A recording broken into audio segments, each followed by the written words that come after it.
What is up, guys? It is the Sound Alchemist, and I'm here for a part 2 on the lore of the Fracture of Biel-Tan. Now, if you remember from yesterday, we talked about how basically Yvraine became essentially the Avatar, the Chosen One. And now she has gone to Biel-Tan. And from here, things only get more crazy and chaotic because the mask is up to no good. So let me know what you guys want to hear from after we're done with the Fracture of Biel-Tan. I believe there's still going to be one more video after this, so hold on tight, because after this, the Return of the Primarch is coming. So Gilliman will be here, and then we will give you lore on that as well. So let us begin with part 2 on the Fracture of Biel-Tan. Upon landing in Biel-Tan, they consult with the Autarch Melaniel and her sister, Farseer Lathriel. They have divinations where they can see a fork in the road. One path leads to Ranadandra, the end of days, while the other leads to darkness with the sound of a morning bell. Can the prophecies be the seventh way? The one where the Eldar don't have to die for Ennead to awaken? One small problem though, unknown to the Eldar, the Mask of Slaanesh is keen on getting inside Biel-Tan and feasting on their souls, especially because she senses Yvraine there, and now the Mask has a plan. So there is a back door into getting to Biel-Tan, and this is through a portal on a maiden world called Ursalia. It is sealed, but the Mask reckons that she knows how to crack it. A sudden warp storm has popped over Ursalia, wreaking havoc through the Exodites living there. Also, a demonic invasion has been organized, all thanks to the Mask. Slaaneshi demons as well as Khorne have teamed up and are attacking the craft world. Usually Khorne and Slaanesh don't see eye to eye as they are rivals, but the Mask has persuaded Skarbrand to lead some Khorne forces to attack.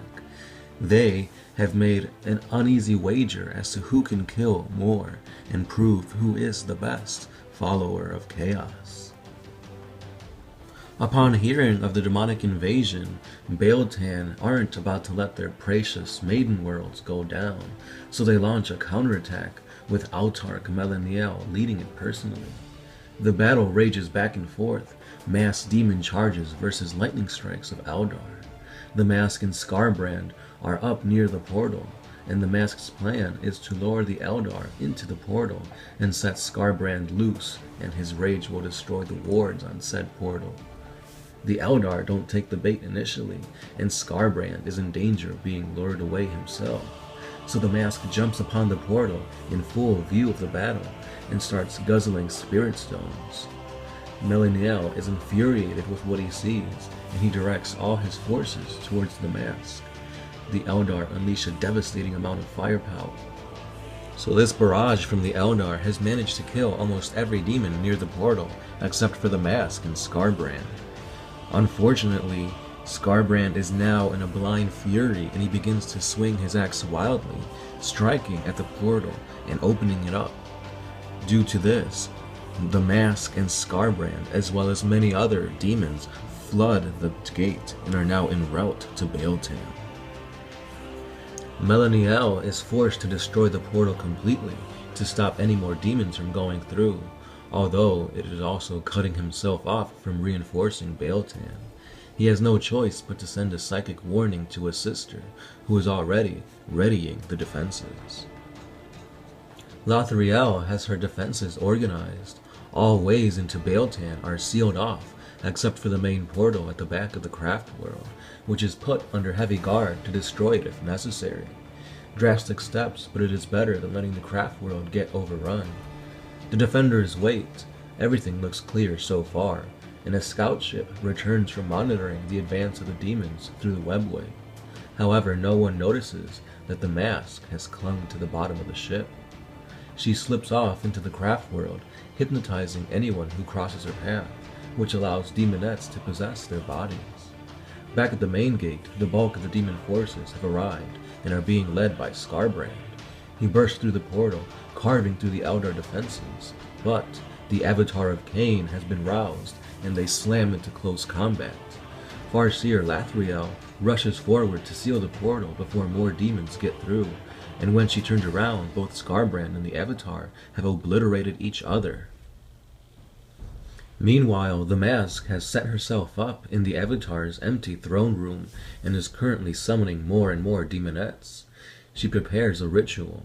However, howling banshees come across her, but they quickly fall under the Mask's hypnotic spell. Then Jane Zar shows up. The Mask tries to hypnotize her, but Jane Zar impales the Mask upon the Avatar's throne. But not before the Mask is able to dig her rune-inscribed claws directly into the wraith bones surrounding the throne, and she breaches the Infinity Circuit. The Mask and her handmaidens are transported inside the Infinity Circuit, bypassing all of its defenses. Biel-Tan is now being destroyed from the inside out. The remaining demons are wiped out, except for those inside the Infinity Circuit. The Eldar are now convened in a war council and try to figure out how to stop the Mask and her demonettes from further polluting the Infinity Circuit. Yvraine stands and tells the Biel-Tan that she is the emissary of a new deity, that Iniad is awakening. She tells them that the seventh path is indeed real, that Iniad can be fully awakened without all of the Eldar dying. She tells them that his sentience can be focused from 5 enchanted bones, each a finger from Morai Hag's severed hands. Val fashioned these bones into blades, and together they can awaken a god. She raises her blade, Ka-Vir, one of the Crone Swords, to prove her point. There is another Crone Sword aboard Biel-Tan, Asuvar, and she intends to claim it, but in doing so the Crass World's fate will be sealed. This doesn't go down too well amongst the Biel-Tan, and some step forward to try and stop Yvraine. Jane Zar and the Vizarch both step in to defend her, as Yvraine reaches into the Wraithbone structure as if it were a pool of water, and draws forth a great blade. This sends cataclysmic shockwaves through the craft world, shattering spires and wreaking havoc, millions of souls in the Infinity Circuit being destroyed. "Arise!" shouts Yvraine as a terrible form of twisted bone and shimmering souls bursts forth from the Wraithbone Yinkarn. The Avatar of Iniad has arisen. The shockwave of the Yinkarn's creation was a violent process. The warp roiled and buckled, 100 new rifts opened up, whole sections of the craft world split apart, revealing the skeletal infrastructure. One good thing though, the demons running loose in the Infinity Circuit were utterly annihilated. Some Biel-Tani saw Yvraine as a threat, some trickery of Slaanesh come to destroy their home, and attacked. But Yvraine had given the Vizarch the sword she just pulled, Asuvar, and none stood long against him. The Farseers managed to calm things down and direct all efforts into saving as many souls from the Infinity Circuit as possible. Curiously, Yvraine and her followers were able to do this too, despite not being spirit seers. Accusing them of soul theft, some Biel-Tani attempted to stop them, but were in turn stopped by Harlequins. They are the Ynnari, the Harlequins would say, the reborn of Iniad. Your long-dead ancestors will go with them willingly. So a few more events transpire, nothing too interesting, and basically, the Yinkarn are on to their way to Belial 4, which is deep in the Eye of Terror, where one of the swords is being kept. Vect, still reeling from his retreat from Kamara, has heard word of this expedition, and he has set homunculi to try and kill Yvraine. The Reborn come under attack from ghouls, pain engines, and other monstrosities. The senior homunculi starts to capture the Vizarch with a box full of Jinn spirits, when the Yinkarn steps in and straight up disintegrates the homunculi, and not just his physical body, all the samples the homunculi used to regenerate himself kept locked away in the deepest recesses of Kamara also turned to dust. The rest of the homunculi don't want anything to do with that, so they retreat. Unfortunately, there is no rest, for as soon as they retreat, Slaaneshi demons arrive. The Ynnari are bolstered by their belief in Iniad, but even they still feel the terror of the ancient doom of She Who Thirsts. Yvraine can sense one of the swords nearby, but she's unable to properly search for it, as Slaaneshi demons herd them back towards giant writhing pits. Out of the pit comes a giant tongue, with 3 Keeper of Secrets riding it. The Incarn rushes the middle one, ripping it apart, but the other 2 greater demons drag the Incarn down into the pit and start beating him almost to death. Yvraine looks around in anguish and notices that her forces are getting overrun. The Harlequins are flipping around in battle, almost reprising their ritualistic dances, as if they were telling the tale of the fall. Yvraine remembers back to her days as a performer, and she realizes that this is basically the dance of the final act, and she begins to vault around the battlefield until she finds an energy of the sword underneath the ground.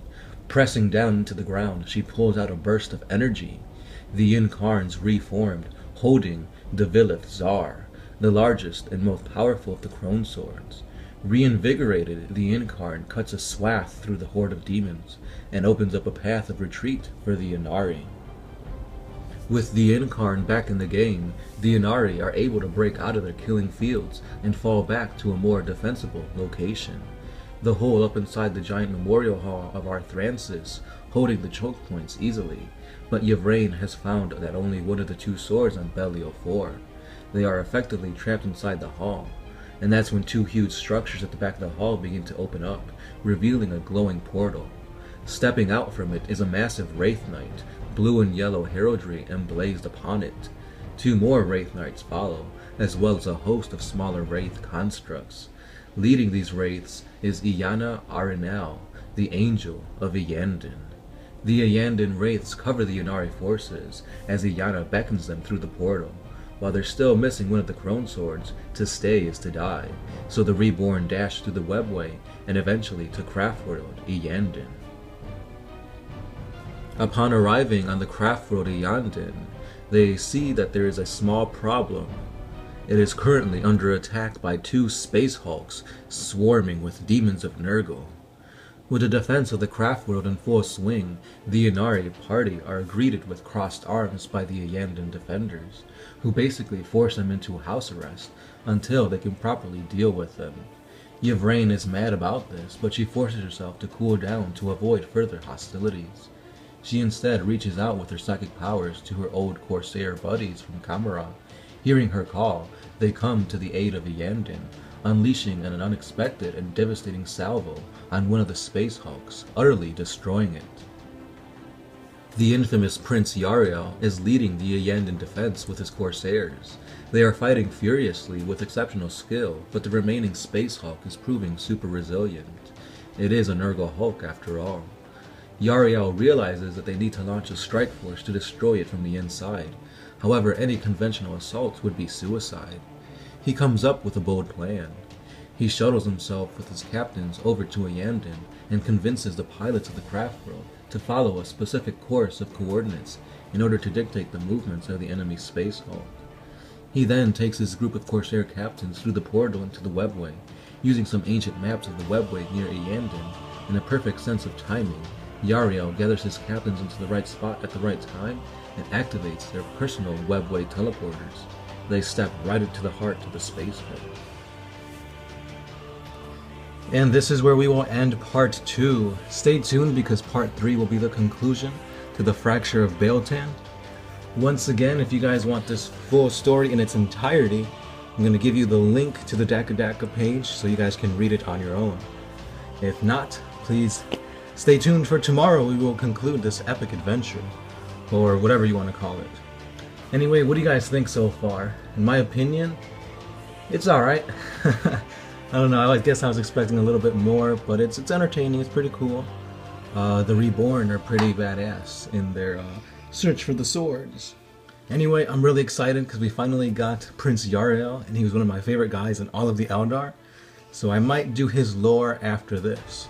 Let me know if you guys want me to cover it or not. And that's all we got for you this time. Don't forget to check out our Patreon, our Facebook, Instagram, Twitter. And that's all I got. As always, I'm the Sound Alchemist, part of One Mind Syndicate, and I am signing out.